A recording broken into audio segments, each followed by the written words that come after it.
Hello, everybody. I don't have a song for you. I know you're disappointed. I've had some good songs in the last couple weeks for you to listen to.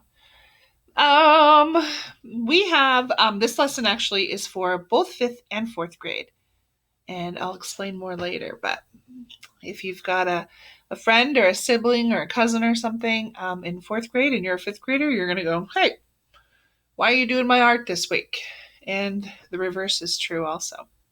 So let's start off like we normally do, no matter how old we are. Repeat after me. Alrighty. I am an artist. I am a creator of ideas and a solver of problems. Sometimes the problems are on my paper. Sometimes they're with my neighbor. Sometimes they're inside of myself. But I know I can solve problems because mistakes are opportunities to learn and grow. And I am proud to be an artist. And as always, I'm proud of you in your journey to become an artist also. Okay, let's get going. So, today we're going to talk about showing value through shading. Now, if you're a fifth grader, you know this is coming because I told you last week. So, we had this assignment. Oh, they turned out so cool. Hey, if you haven't taken pictures of these and shared them with me, make sure you do it. Maybe you're waiting because you were going to learn to shade, but take the picture and send it to me when you finish it, please. They're so cool. I'm trying to think of who I saw. I saw Tony's last week. He shared it with Miss Sandifer. Miss Sandifer shared it with me. Adele emailed me hers. Is that it? Did I only see two? Nope. Jordan was halfway finished with hers. So come on, the rest of you. Where you been?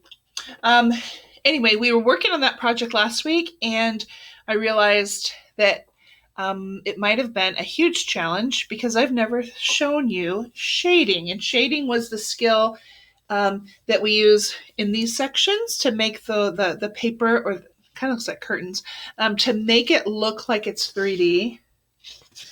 Shading is not, oopsie, that's the same picture. No, it's not. Shading is not super tricky. It all depends on the pressure of how hard you're pushing on your pencil. If we go back even to the eye of the Magritte picture, there's some shading that you'll see that I sneak in shading because once you learn how to do it, it's just fun. Super fun.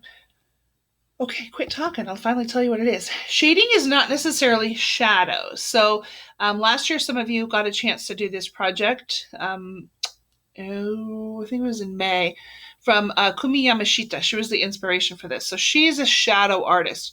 She's amazing. She takes objects and positions them purposefully so that when the light shines on them, the shadow will create another image. So this is bananas. Like, look at these geometric forms. Maybe you'd see them in math, or maybe your play blocks from when you're little. She figured out where to put everything, and they're all different heights, so that when the light shines, it makes this shadow of a profile of a face. Phenomenal. I can't, her brain works so cool. I mean, I can't even imagine how she thinks of these things, but super cool. Anyway, that's not what we're talking about. I just remembered, and I want to talk about it. What we're talking about is showing value through shading. Okay. What is shading? Shading is just the lights and darks of a color. Oftentimes it's shown with something called a grayscale, blacks and whites and grays. So you can see, I like this image here because you can see the geometric solids. Look at me using the math word. And they are definitely looking flat. But all you have to do is add a little shading. And what do you know? They actually start to look like three-dimensional forms. So down here, especially with the circle, it becomes a sphere simply by adding shading. And these all have a different light source. So the light's either shining on top or on the side or the other side, or like from the front and looking at the object, if the light could look. So again, we've got shapes and we have forms. In math, you call them shapes and solids, I believe. But simply a circle or an apple in this case, what happens, it makes it look 3D. So the shiny white spot here on this apple compared to the light green, medium green, dark green, look out here as it really gets dark. Well, that's the shadow. Without these things, this apple would be flat and it would look more like this. That doesn't look like an apple. It looks like an oval with a triangle in it. So adding value or adding shading can really take your art to a next level. So if I'm still losing you, I got a better video for you. Let's listen to this person.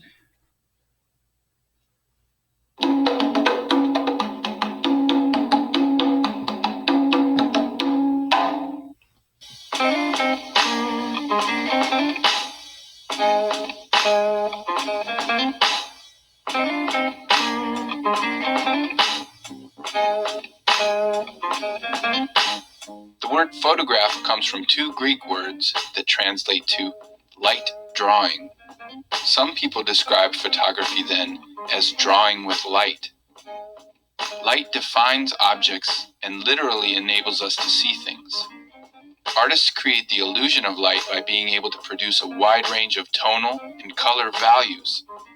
Value is one of the 7 elements of art, along with line, shape, form, texture, color, and space. Value is how light or dark a given color or hue is. Values can be better understood when they are visualized as a scale or a gradient. Here's the value scale for this gray tone. It ranges from pure white to absolute black, with a number of gray tones in between. Any hue or tone has a similar scale from dark to light. Different values are created by lightening the hue, in this case adding white to it, or by darkening it with black. When an artwork has many tones in between black and white, it is considered low contrast. For instance, in this photograph by Nicholas Nixon, notice how many different shades of gray there are. A high contrast image, on the other hand, would have very few tonal values between black and white, like this photograph by Kenneth Josephson. The texture of an object's surface can play a role in how we see value. In this photograph by Brett Weston, notice how the veins in the leaves of lettuce create areas of dramatic contrast between light and dark. Compare that with this photograph of bananas, also by Weston. The skin of the bananas dulls the light, which gives the photograph much less contrast. The different ways artists create lines and implied textures can also affect how we perceive value. Notice how heavy and dark the blacks are in this charcoal drawing. Also notice how certain areas smoothly transition from dark to light. This watercolor painting's blacks aren't nearly as dark. Notice too how the shading isn't as smoothly blended. The next time you are looking at a photograph, painting, or drawing, try to notice how the artist is rendering value. And when you're creating your own artwork, practice creating value scales with a variety of different mediums and hues, so your artwork shines in its own unique way.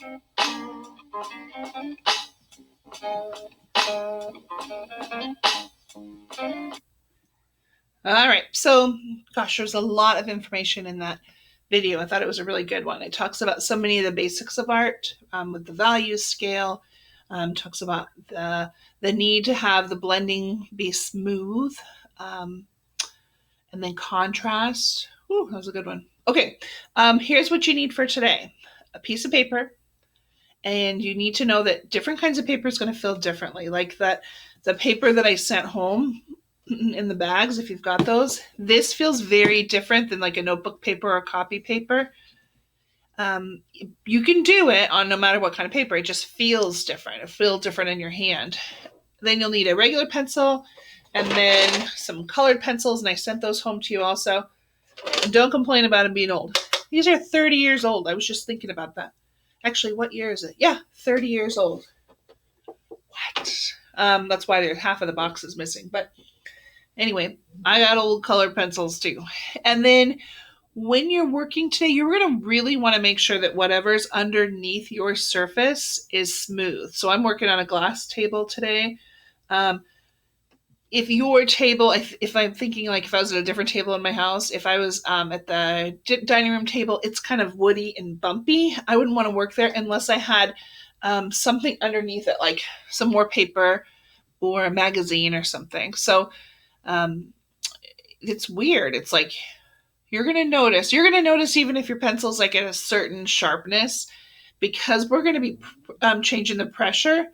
Everything that you're like your sense of touch, your sensations are going to really play a part in today's lesson.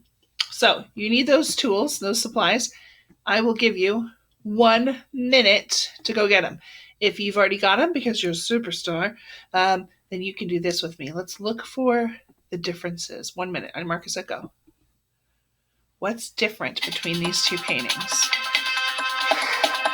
I see 2 things. 3 things. Oh, 4. 5. How much time? Oh, tons of time. If you're getting your supplies, go get them. Look at this picture. Just look at it later.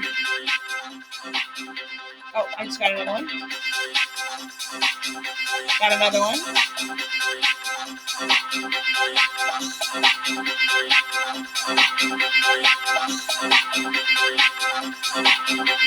And I'm stuck. Oh, I found some more.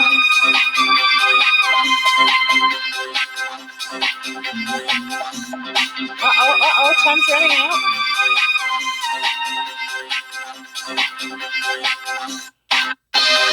Oh, part of the problem might be that my head is blocking this. Oh, well.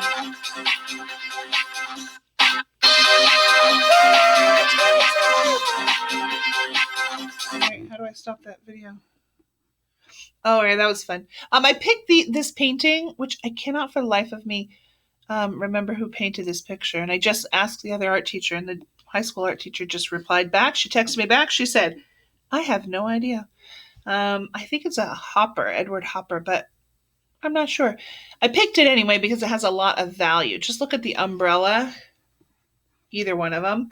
Look at the darks, look at the lights, look at the mediums. So same thing with her dress or his suit jacket. Are you seeing something? Where's the dog?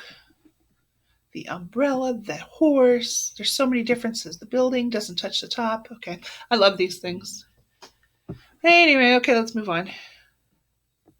All right, hopefully you're back. Oh no, don't do that again. Here we go. Hopefully you're back and you've got your supplies. Today's lesson is really a skill, but if you want to create a finished drawing, a finished work of art, then this could be your inspiration. This is a painting by Vasily Kandinsky. He was a Russian artist, and it's very simple. You've probably seen it before. It's squares with circles inside. Circles and circles and circles and circles. So they're concentric. That means that there's a big one, medium, small, small, small. We're going to do a simplified version. If you just want to work on the skill of shading today, and then use your time, your drawing time, to add shading to this project, do it. So today's really about a skill. It doesn't have to be a finished drawing, but I'm going to show you all the pictures of this finished drawing just because. So we're going to start with just a pencil and a piece of paper, and you're going to draw shapes. So I wrote 6 shapes, space them out evenly. If you're going to do the Kandinsky thing, then you're going to want circles.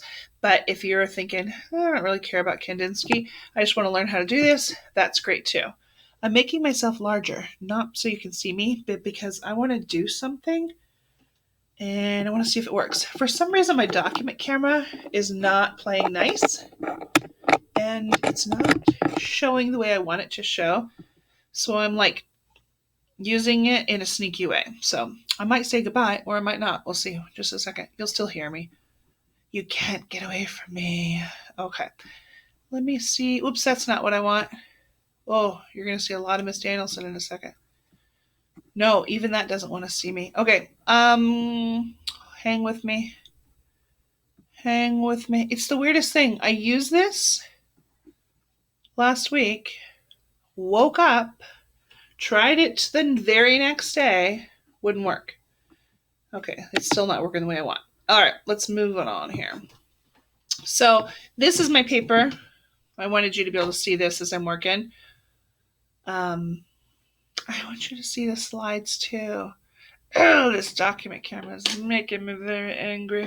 All right, so what were the directions? It was 6 circles. I'm drawing really lightly right now, and I'm using my pencil. We'll get to some color in a second. Maybe I can bounce back now. Oh, I can. Okay, so it's not a total disaster. Just a semi-disaster. You don't want to squish them up. If you squish them up too close together, then you won't be able to do the next step. So this is a no. It almost looks like a dice, like you roll the dice and it's 6. But you want them spaced out, some at the top, some at the bottom. So what's going to happen after that is then you're going to add kind of like bigger circles or rings around them. Kandinsky called them, what do you call them, concentric? Fancy way of saying a circle around a circle. And if you finish that up, so we'll look back at his, they look like rings. They also look like donuts, which then I was like, hey, I've seen this before.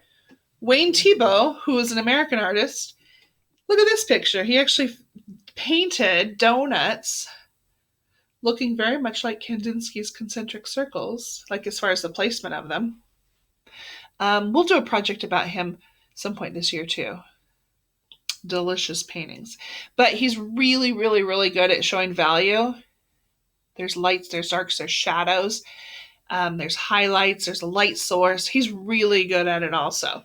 It always makes me hungry though. It makes me hungry for naughty food like donuts. Okay, so now we're going to talk about shading. So there's a couple of things shading is not. Shading is not just flat out coloring. Shading is also not just like half of something, like half of this little circle is dark and half of it is light. Shading is going to work around. So it goes from the darkness to the lightness, kind of all in one little section. And circles happens to be kind of the hardest thing. So if you're struggling, turn your paper over and just try to shade a line or shade a square. Circles are really tricky because you constantly have to rotate your paper. So like you turn your paper to do the next side, turn your paper to the next side. Okay, so we've got, no, it's not just going to be dark. No, it's not going to be half-half. Yes, it's going to be dark around the edges with the center point, whether it's a circle or diamond, rectangle, doesn't matter the shape, but it will be light in the center. So it's going to look smooth. We heard that in the video. And it's going to blend. We also heard that in the video. The center is almost going to be white. So how do you do it? Very carefully. But look how cool when you use different colors. So this whole project, if you feel like doing the project part, wait, what happened? You can work on your color combinations of what color is next, what color you like. Depends on probably what materials you have at home. These are some old photos. I did this project a long time ago. It's fun though. Okay, so let's go back to the skill. Oh, I can't. Now I gotta progress through because that picture was fuzzy. I didn't like it.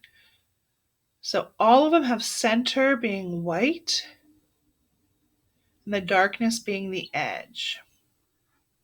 All right, so I'm going to flip-flop back to the document camera. There we go. Oh, you see me and me. Okay, so again, really light with the pencil because depending on the color of your colored pencil, that pencil line will show through. And you know this because you've you're an expert at life in general. But like some colors won't hide pencil, like yellow won't hide it. Even a lighter shade of pink wouldn't hide it. So, sorry, I'm making all kinds of noise. One of the things I would recommend is go with a dark color first.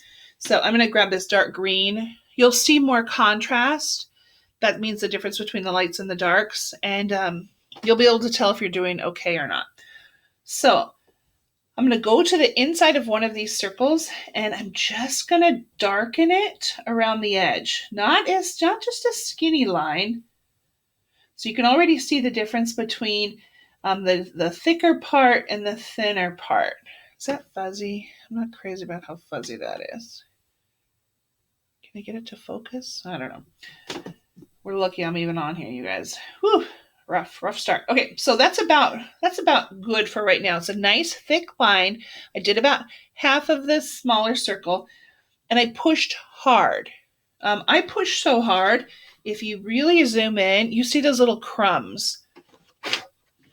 And that's because I'm pushing so hard that the colored pencil, some of it is like kind of crumbling off of there. All right, now I'm going to relax my hand a little bit. So I'm going to repeat the same motion. So my hand is kind of moving in this letter C, but I'm not pushing nearly as hard. And then I'm going to relax a little bit more and relax a little bit more. Relax a little bit more. Look at that. The color is getting lighter. It's blending out. So now I have to repeat that and repeat it and repeat it and repeat it. So dark, dark, dark. Do not stop your hand. Just lighten it up, lighten it up, lighten it up. I should have had some of these done already. I could have really impressed you. Made it look like I was going rapid speed. So lighter in the center. It's getting there, right? Boy, I wish that would focus. I just need to finish it up with the other edge. Again, how did I do it? Dark, and then medium, and then blend it to the light. So now are you starting to understand like why, if there was something bumpy underneath here, it would mess with my shading? So you didn't see this part, but I did kind of, I'll use my sleeve. That's the thing I tell you guys not to do all the time. It was my arm and I just like rubbed it to make sure it was clean. There was no crumbs underneath there. All right, so dark is the edge. Now, do I want to smooth it out? I kind of do. It's bugging me that it looks a little bit rough. And then switch colors if you feel like it. So maybe I go with this purple color. And again, dark, dark, dark. Medium. All I'm doing to get it medium is relaxing my hand so it's not pushing so hard. And then it blends into light. Cool. Now I rotate the paper a little bit. Dark, dark, dark. Medium, medium. And I'm trying really hard not to have it look like there's stripes in there. So there's kind of a weird thing happening right there. Can you see it? Bugging me. So all I'm going to do is simply just go back over the top of it really lightly. Almost like I'm whispering. No, that's so weird. Okay, I'm just going to very lightly blend that out. And then rotate again. And then blend, blend, blend, blend, blend, blend, blend. Now, if you didn't have colored pencils at home, I don't know why, because I gave them to you. But if you can't find those, or maybe you're like at daycare, or maybe you are, I don't know, where else would you be? In the car, maybe. If you are away from your colored pencils for whatever reason, you can shade with pencil. In fact, a ton of artists use purely pencil, and that's like what they love to show their art with. Like, they don't even like color. Like, it's just kind of that value scale of grays and blacks and whites and all those in between. In fact, many of you are really into shading also. And that's what you love to do. You love to just take regular pencil and shade. All right, I'm only going to do one of these circles because you are anxious probably to go get to work. So it looks okay. There's places now I want to go back and smooth. This part, I'm not loving it right in there. It looks a little bit weird. So I'm just going to lightly, lightly, lightly go back and forth and back and forth and back and forth and back and forth and back and forth and back and forth until I feel like it's blending. So blending is the key, and having that contrast between dark and light. And hey, you guys, expect yourselves to mess up a little bit. This is new for many of you. So don't be too hard on yourself. Let today be, again, skill building instead of like masterpiece making. Nothing wrong with practicing rather than trying to have something that you would like hang on a wall. If you are in 5th grade and you want to come back to this project from last week, awesome. Oh, I almost did green on accident. So the dark would be on the lines, and then relax your hand and then blend it out. Doesn't have to go all the way to the next one. You can let that white be white. Okay. Some people do reverse shading too. I talked about this last week with 5th grade. If it doesn't work really well with colored pencil, but sometimes you can. Sometimes you can lift the color off and get it lighter again. Did it work? No, it's hard for me to tell. Anyway, shading, I find it super relaxing. You're going to probably, once you master this, you're going to start coloring even in a coloring book completely different than what you normally do. Excuse me. I got excited about thinking about shading. You can also try changing the way you hold your pencil. If you're in 5th grade, I talked about that last week, almost like laying my pencil out flat. But when I want to do the dark parts, I feel like I have to grip it, push really hard, grind my teeth, and then relax, and then let it blend out. So, have fun, you guys. I think that, again, I really think this could be like a game changer for many of you because it's a skill that you can take into any drawing, any activity, even like, let's say you're working in math and you have to bubble in something. Shade it. Have fun.